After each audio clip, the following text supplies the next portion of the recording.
The gun comes out at 11:47 p.m. 3 men. Masks. One shotgun, one semi-automatic, and one very nervous hand gripping a compact pistol with the safety still engaged. Every customer in Café Arnaud does exactly what the human brain demands when it registers mortal threat. They go rigid. They stare at the floor. They make themselves small and silent and hope the danger moves past them like weather. I set down the coffee pot. I don't look at the floor. I look at the man holding the compact pistol, his breathing rate, his knuckles, the micro-tremors in his right hand, the way his weight is loaded too far onto his left foot. I look at the exit to my left, the swing door to the kitchen behind me, the position of every body in the room. Then I look back at his gun. And I say, in a voice that belongs in a library, that's a Glock 43. You've got the safety on. The room stops. The robber stops, and across the city, in a private dining room above the river where a man in a pale linen suit is being handed a phone with the security footage already playing, Vittorio Bellamonte watches that moment 3 times without speaking. Then he tells the man beside him, "Find out who she is. My name is Elara Vance. I'm 29 years old. I grew up in Slidell, Louisiana, the daughter of a Coast Guard officer who taught me that panic is a choice, and that choosing it costs lives. I spent 4 years as a rescue swimmer, pulling people from the sea in conditions most people will only ever see in nightmares. I know what it feels like when a situation is actually going to kill you, and I know the difference between that and a nervous man with an engaged safety standing in a room full of witnesses." The robbery lasted 4 minutes. Nobody was hurt. The crew ran into the night empty-handed.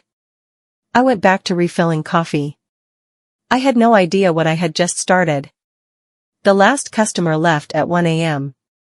I locked the front door, counted my tips, $42 on a Tuesday, and mopped the floor while Mirella wiped down the bar.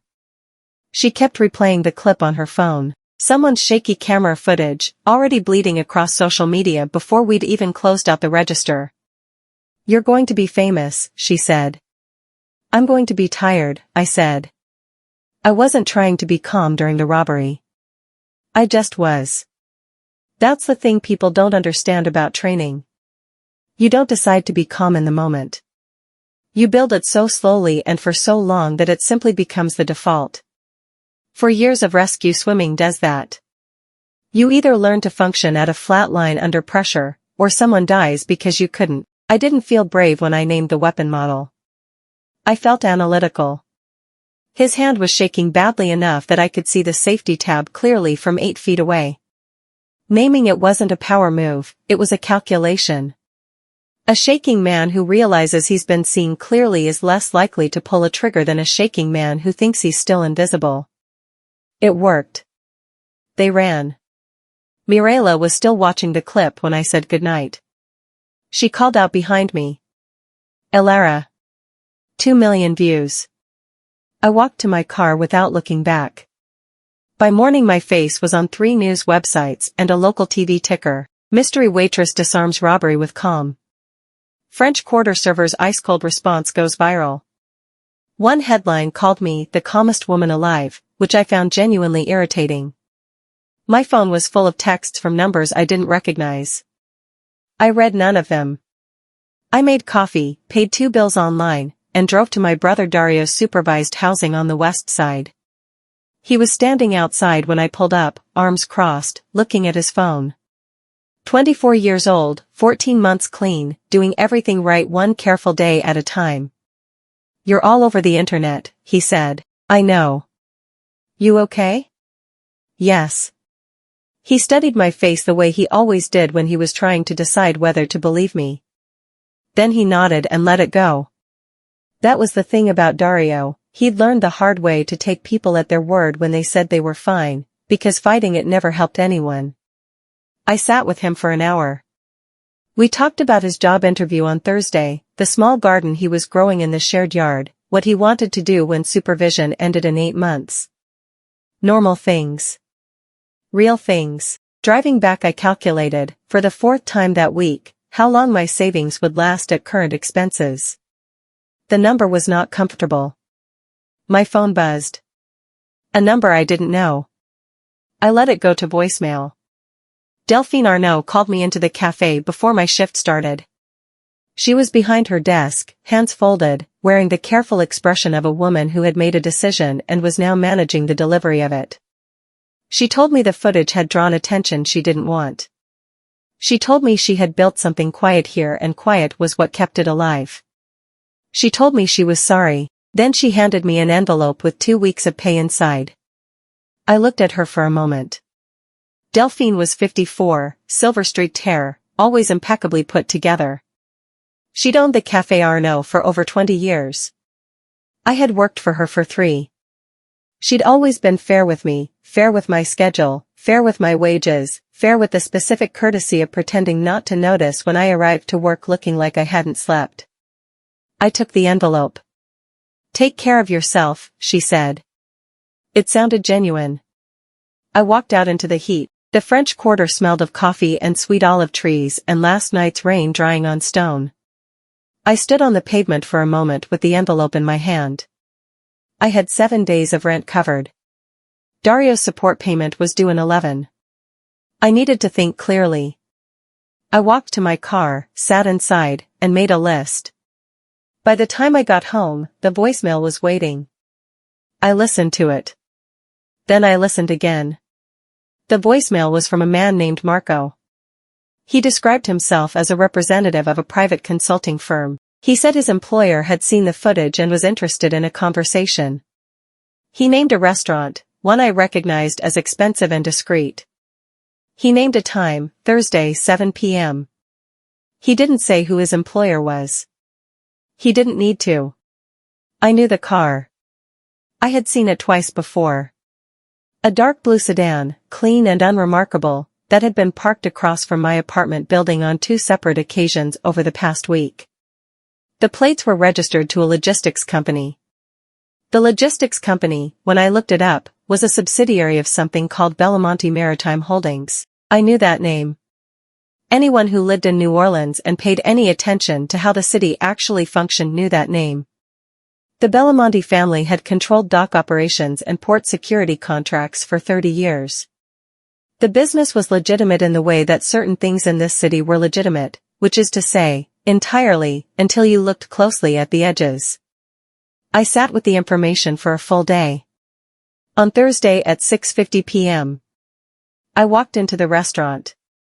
I chose a seat facing the door, ordered water, and waited. At exactly 7 p.m. a man in a pale linen suit walked in. He sat down across from me without extending his hand. He ordered water. He looked at me with the specific attention of someone who reads rooms professionally, and for the first 10 seconds we simply looked at each other. "Vittorio Bellamonte," he said. "I know," I said. Something shifted slightly in his expression. Not surprise, more like the small recalibration of a man who had expected to introduce himself and hadn't needed to. He didn't ask about the robbery. Not once. He asked about crowd management under pressure. He asked how I assessed threat levels in an unfamiliar space. He asked what I looked for in the first 60 seconds of walking into a room. He asked all of this in the tone of a job interview, measured, specific, unhurried. I answered carefully. Enough to be interesting. Not enough to be fully readable. When the food arrived, he barely touched it. He was watching me think more than he was watching me talk. At the end of the meal he said, "I have interests in hospitality venues across the city. I occasionally need someone with a specific eye. The work is observation and reporting. Nothing more." He slid a card across the table, a number, handwritten on the back. "Think about it," he said. He stood, settled the bill without looking at it, and left. I sat alone with my water and the card. Carmine Rizzuto, the thin silver-haired man who had been sitting 2 tables away the entire time, caught my eye as he followed Vittorio out. He didn't smile. Neither did I. I called the number the next morning. Not because I was charmed. Not because I was desperate, though the rent deadline was getting close. I called because the surveillance of my building told me I was already inside something, and being inside something with a role is safer than being inside it without one. Marco picked up and gave me my first assignment. A jazz lounge on Frenchman Street, Friday night, 10 p.m. to close. Observe. Report anything that seemed out of pattern. I arrived early, as I always did, and walked the perimeter once before going in.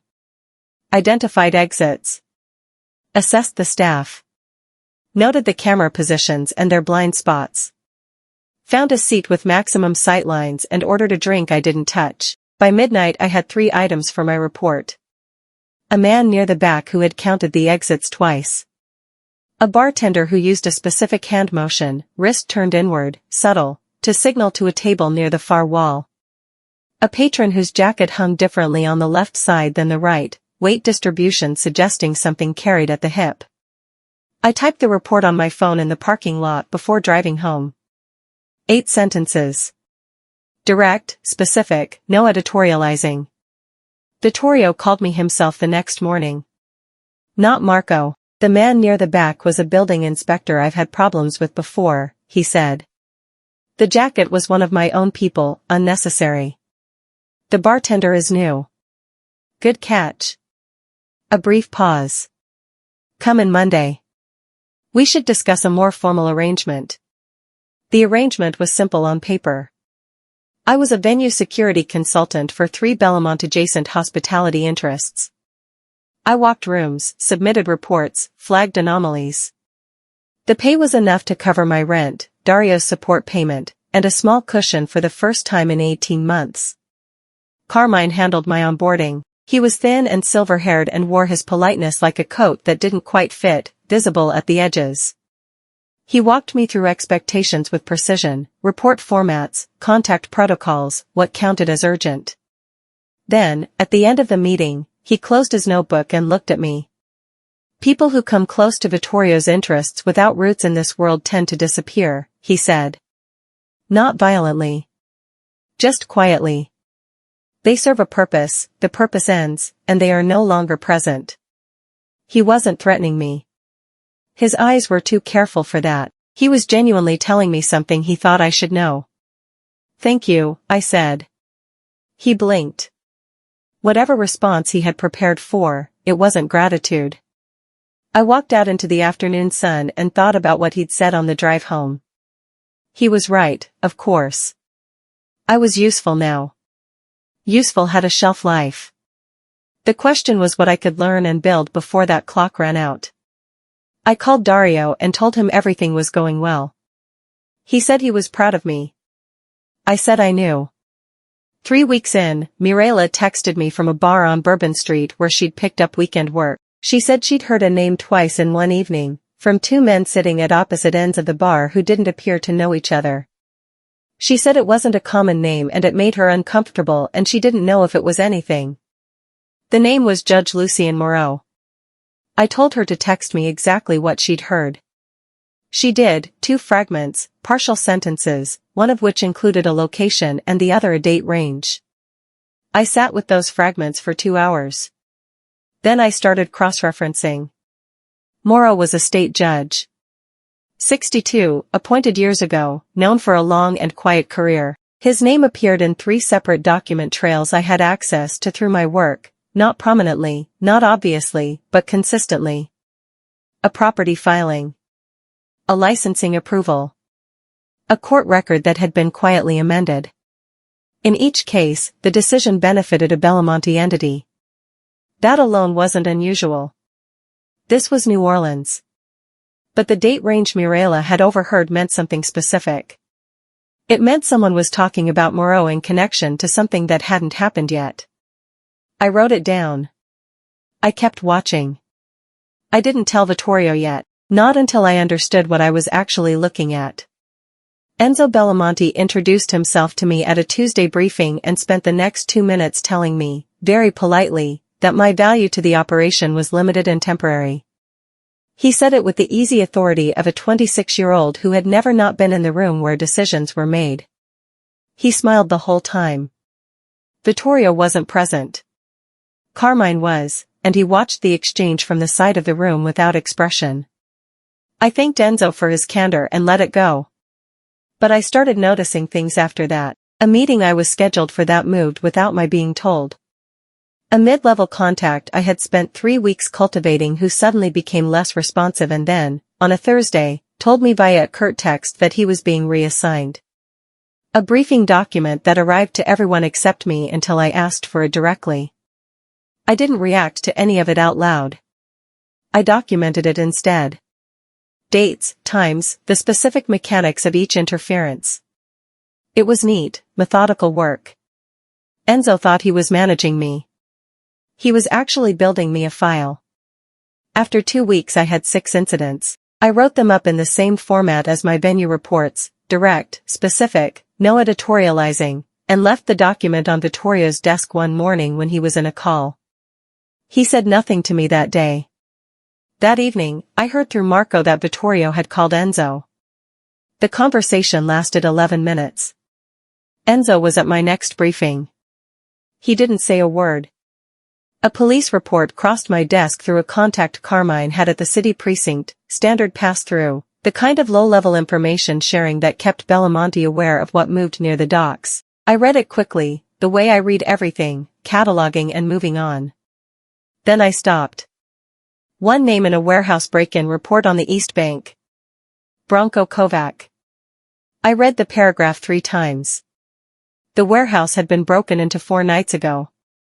Minor theft, possible scouting activity. The name Kovac appeared as a person of interest, no arrest, no confirmed involvement, just a flag from a witness account. The warehouse was Bellamonte property. I sat very still. Branko Kovac was the man who had led the robbery crew at Café Arnaud. I knew this because I had listened to his voice for 4 minutes at close range and studied the way he moved under pressure. He was former private security, well-trained, but he panicked when he realized he'd been read, and that specific kind of panic, the kind that comes from being unexpectedly seen, was identifiable. It stayed with me. He had survived the robbery. All 3 of them had. No arrests. That alone had nagged at me. But a man from that crew turning up in the vicinity of Bellamonte property weeks later was not a coincidence. It was a connection. And connections had a reason. I wrote the name down in my notebook and drew a line. I found Branko's connection to the robbery by working backwards. The cafe had been chosen, not randomly, not opportunistically. I knew this because amateur robbery crews don't choose late-night jazz cafes with minimal cash. They choose liquor stores and pharmacies and cash-only restaurants. Café Arnaud had neither the volume nor the vulnerability to be a sensible target. Unless the point wasn't the cash. I thought about what the cafe held. Then I thought about Delphine Arnaud, who had fired me the morning after the footage went viral, citing attention she didn't want. Who had owned that building for 20 years. Who had mob connections in the 1990s that she never discussed. And then I thought about the back office. I had been in that back office twice during my 3 years there. Filing cabinets, old paperwork, boxes Delphine never opened.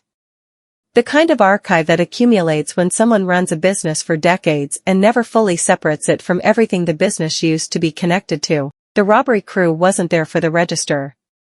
They were there to find something in those files, and Elara Vance, night shift waitress, was never supposed to complicate that. I wrote it all down. Then I drew a second line between Branko and the name that kept appearing in every thread I was pulling. Moreau. It was getting crowded at the center of this map. Vittorio asked me directly about my Coast Guard discharge on a Wednesday evening when everyone else had gone. He did it without build-up, set his glass down, looked at me, and asked. I considered the exit. I considered deflecting. I decided, for a reason I didn't fully examine at the time, to tell him the clean version. A rescue operation off the Gulf Coast. 3 survivors. One decision I made that deviated from protocol, not recklessly, but in a way that saved 2 lives my commanding officer believed had been at acceptable risk. The official report supported my CO. My account differed from his. I was given a choice between a formal review and a quiet separation. I took the separation. Why? Vittorio asked. Because the review would have taken 8 months and the outcome was predetermined, I said. Fighting an institution on its own terms when it has already decided is a waste of time I didn't have. He looked at me for a long moment. What did you do with that time instead? I took care of my brother, I said. He nodded slowly. He believed me. But his eyes told me he knew I'd left something out, the part one hadn't said, the detail that would explain why the discharge still sat in me like a stone that hadn't been fully digested. He didn't push. That was the first time I understood that his restraint was deliberate. He was patient in the way that only dangerous people can afford to be. Judge Moreau attended a private fundraiser at a Bellamonte-connected waterfront property on a Thursday evening. My assignment was routine, crowd management, standard observation. I wore a dark jacket and positioned myself near the rear of the main room where I could see the whole space without being visible from the entrance. Moreau arrived at 8 p.m. 62 years old, refined, silver-haired, the kind of man who moved through rooms like he expected them to accommodate him. He shook hands with precision, firm, brief, eyes always scanning ahead to the next greeting. I watched him for 2 hours.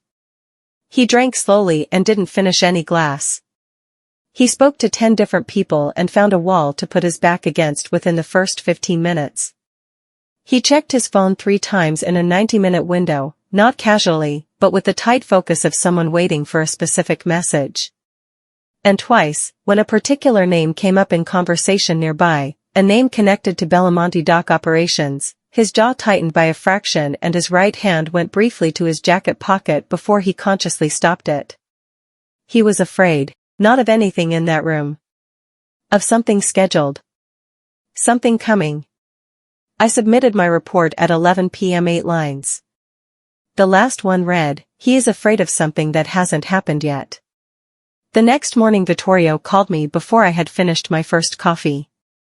"That last line," he said. "Explain it." I did. He was quiet for a long time after I finished. The picture was nearly complete. I spread everything across my kitchen table, notes, printed documents, dates, names, and looked at it the way I had been taught to look at a rescue scene from above, identify the system, not the details. Find the current pulling everything in one direction. 3 threads. All pointing the same way. The café robbery, staged, not opportunistic, specifically targeting Delphine's archive of old records connecting the Arnaud building to Bellamonte's financial history from the 1990s. Records that, in the wrong hands, could be used as leverage. Moreau, afraid of something scheduled, connected to Bellamonte finances through 3 quiet decisions, now appearing in whispered conversations on the nightlife circuit in relation to a date range still weeks away. Enzo, systematically undermining my position, wanting me gone before I looked too closely, moving with the specific urgency of someone who needed the operation's eyes pointed elsewhere. And underneath all of it, someone with internal access, someone who could redirect dock operation records, knew Bellamonte's financial architecture intimately, and had the standing to commission Bronco's crew without raising flags.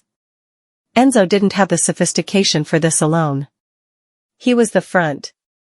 Someone was using him. I had one more thread to pull to confirm it. I needed to test Carmine.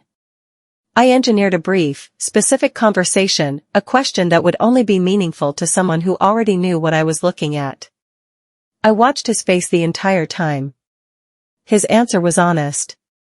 His eyes told me he suspected. But he didn't know, which meant the architect was still hidden. Dario called at 7 in the morning, which he never did. His voice was careful in the way it got when he was trying not to sound as worried as he actually was. A man had approached him outside his supervised housing the evening before. Middle-aged, clean-cut, unhurried. He asked about me, not aggressively, just casually, the way a conversation opens before it becomes something else.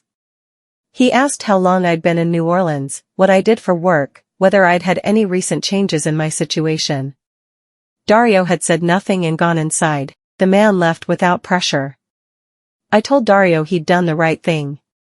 I told him I would explain everything soon. I told him to stay inside as much as possible for a few days and to call me immediately if the man returned. Then I hung up and sat on the edge of my bed. My hands were steady. My breathing was flat. But something cold had settled in my chest, the specific cold of understanding that someone had just told me exactly where my actual vulnerability was. Not me. Not my position. My brother, with 14 months clean and 8 months left on supervision, standing on a pavement outside his housing while a stranger asked questions. That was a message. It meant whoever was doing this had already mapped me. It meant I was out of time to be careful and methodical. I needed to move. I called Vittorio. I went to Vittorio's office with everything I had. Not a summary, the full brief. 3 pages, structured like an operational report. Timeline across the top. Names and their connections mapped below. The café robbery, Bronco, Moreau, the internal access patterns, Enzo's interference, the approach to Dario. Every thread and where it connected. I set it on his desk and stood back. He read it in silence. The whole thing, beginning to end, without looking up.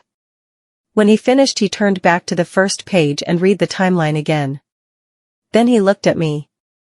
How long have you had this? The full picture? 48 hours, I said. The individual pieces for longer. Why didn't you bring it sooner? Because I didn't have the complete architecture until I tested Carmine yesterday. I needed to know whether he was part of it before I brought anything to you. A pause. And? He's not part of it, I said. But he suspects something. He's been protecting you in his own way by staying quiet while he figured it out. Vittorio closed the folder. He was still for a long moment, the specific stillness of a man running fast underneath a completely calm surface. Who approached your brother? I don't know yet. But they know about him. That means they've had someone watching me for at least 2 weeks. He stood up. I'm going to make 2 calls, he said. After that, you're not staying at your apartment. Vittorio moved within hours. 2 mid-level associates were quietly cut from operations, contacts who had been routing documentation in ways that served someone else's map. A financial channel connected to Moreau was frozen without explanation. Enzo was placed under indirect observation by people he trusted and didn't know were watching. The person at the center of all of this, the one using Enzo, commissioning Bronco, cultivating Moreau, would feel the temperature change. Vittorio knew that. He told me as much. When someone like this feels the walls move, they accelerate, he said. They push the timeline forward before they're ready. I understood what he was telling me. He was telling me it was about to get worse before it resolved. He moved me to a Bellamonte property upriver. A low, quiet house on the water, unremarkable from the road. Carmine knew the location. Marco drove me there that same night with 2 bags of my belongings and very little conversation. I sat on the porch that first night listening to the river and running every scenario I could build. The operations architecture was clear. The motive was clear. What I didn't yet have was the name that connected Enzo to everything, the person senior enough, trusted enough, invisible enough to have built all of this from the inside. I thought about it for a long time. Then I stopped. Vittorio would arrive in the morning. And I knew, without quite deciding to know it, that things between us were about to become something neither of us had planned for. He arrived the next morning with a bag of his own and stayed. It wasn't romantic in the way stories make things romantic. It was 2 people with high threat awareness, stuck in close proximity, with nothing to do but wait and think and talk. We ate at the same small table. We drank coffee on the same porch. We watched the same river move. He talked about Sicily, not the mythology of it, but the specific details of a childhood spent close to the water, learning to read tides before he could read a map. His father's hands. The weight of inheriting something you didn't ask for. I talked about rescue swimming, the mathematics of it, water temperature, current speed, human endurance, and the way those calculations became instinct after enough time. How you stopped being afraid of the sea and started being afraid, instead, of your own ability to miscalculate.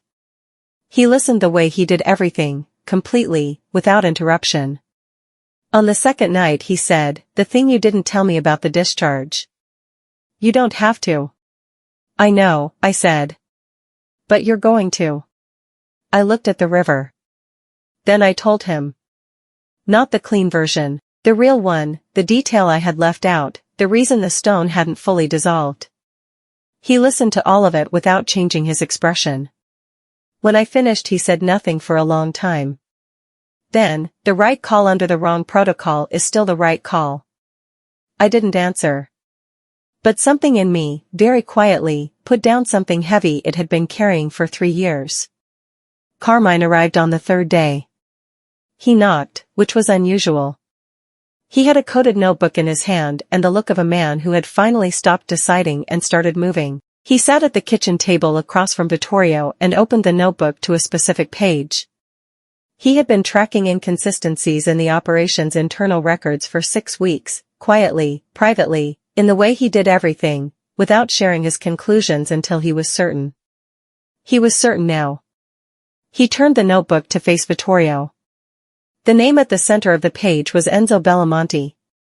Not acting alone, Enzo and Moreau had been building a case together for months, assembling Bellamonte financial records and leveraging Moreau's legal position to package them for a rival faction in exchange for Enzo's elevation to operational head. Branco's crew had been hired to retrieve the Arnaud archive before anyone thought to look for it. The approach to Dario was Enzo's escalation when he felt the operation shifting. Carmine had been protecting Vittorio by staying quiet while he confirmed it. He said this plainly, without apology. Vittorio listened to everything. Then he looked at me. You had Enzo as a question mark from week 2, he said. Week 2, I confirmed. Carmine looked between us. Something in his expression, not quite approval, but the specific neutrality of a man revising a prior judgment, settled and held. He closed the notebook. What do you want to do? He asked Vittorio. Vittorio was quiet for a moment. I want to finish it cleanly. Vittorio met Enzo alone at the waterfront office 2 days later. I was not present. I didn't ask to be. Carmine gave me the outline afterward. Vittorio had laid everything on the table, the full architecture, the evidence from the coded notebooks, Branco's operational trail, Moreau's documented decisions, the financial channels that proved internal access. He presented it without anger, without theater. Just facts, in order, with full documentation behind each one. Enzo had tried 3 positions in less than 10 minutes. Denial.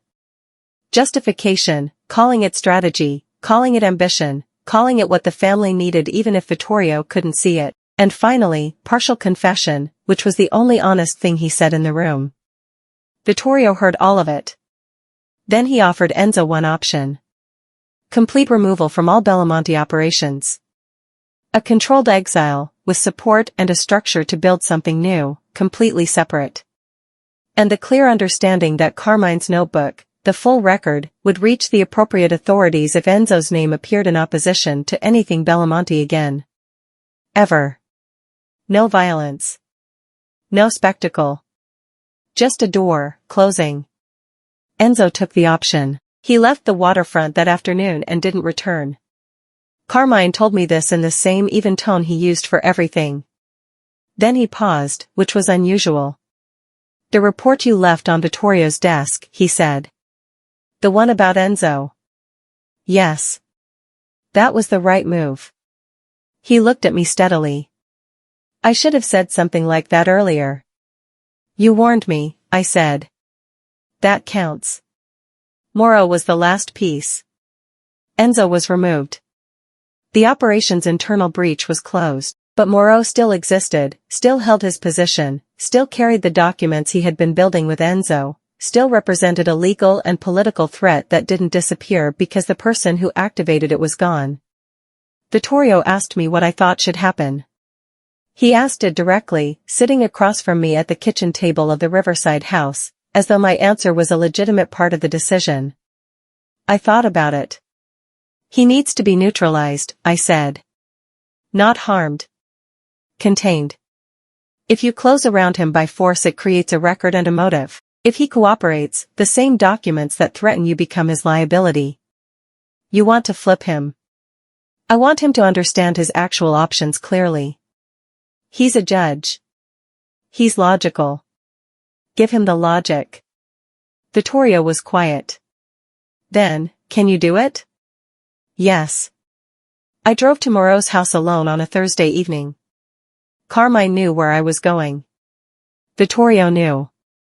I had one document in my bag, a financial summary, 3 pages, the specific thread that ended his career and his freedom if it was ever released. I sat in his study and placed it on the table between us. I didn't threaten. I explained. He had one path available that preserved what he had built.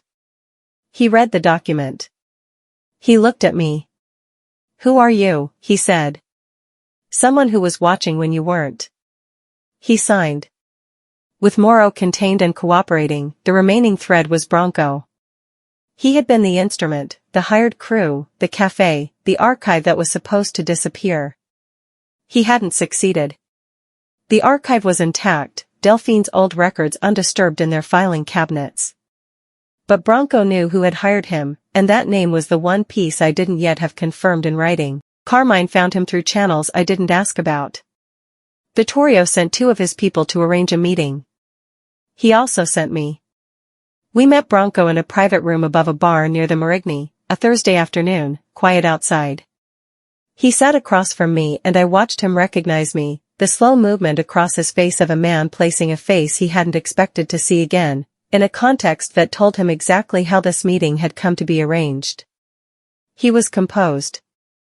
More composed than he'd been in the café. Whatever fear had driven the robbery crew that night was gone, replaced by the flat calculation of someone who had been in bad rooms before and knew how to read them. I asked him one question: who commissioned the café job? He didn't hesitate. He gave me the name. It confirmed what Carmine's notebook already implied: Enzo, through an intermediary he thought was untraceable. Bronco also told me one more thing, without my asking. The robbery at the café wasn't the first job Enzo had commissioned. There had been 2 before it. Both near the docks.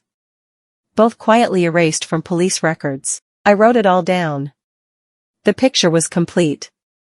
6 weeks after the robbery at Café Arnaud, Delphine sold the building. I found out through Mirella, who heard it from someone on the nightlife circuit.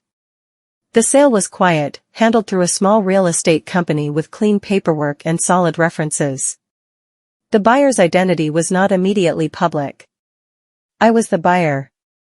Or more precisely, the company holding the title was structured to benefit me, a quiet arrangement Vittorio had proposed, and which I had accepted after sitting with it for 2 days. Not as a gift, as a transaction with terms I could agree to.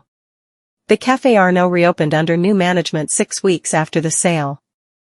The new operational manager was a woman Mirella had worked with before, competent, trusted, good with difficult late-night crowds. Mirella herself came back as bar manager. I called her personally to offer it. She said yes before I'd finished the sentence. I walked through the space the morning before reopening. Same floors, same walls, same window by the kitchen door that always caught the afternoon light at a specific angle.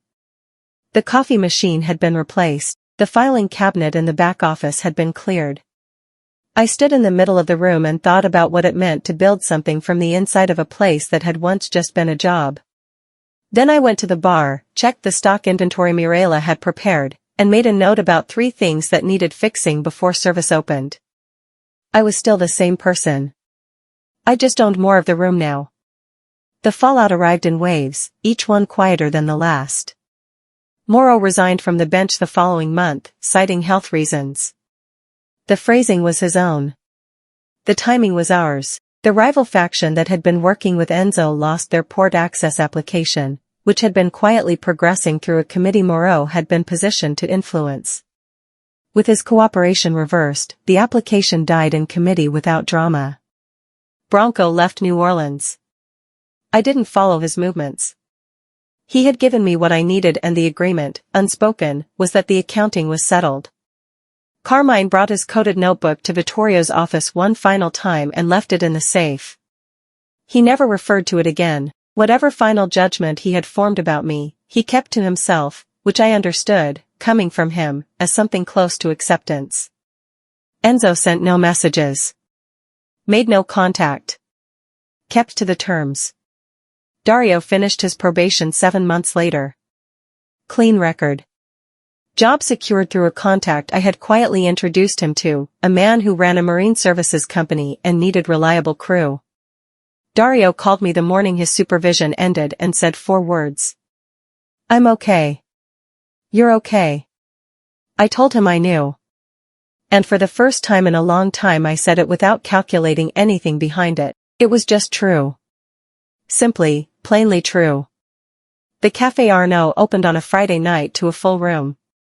Mirella had done something with the lights, warmer, lower, that made the old walls look the way they probably did 20 years ago when the place was in its best version of itself. A 3-piece jazz band played near the window. The coffee was good. I came in at 10 p.m. and sat at the counter. Mirella poured my coffee without being asked. She looked at me for a moment with the specific expression of someone who had been on the edges of everything and understood more than they'd been told. "You good?" she said. "Yeah," I said. At 10:40 Vittorio came in. He sat 2 stools down, ordered water, and didn't say anything for a while. The city moved outside. The band played something slow and low.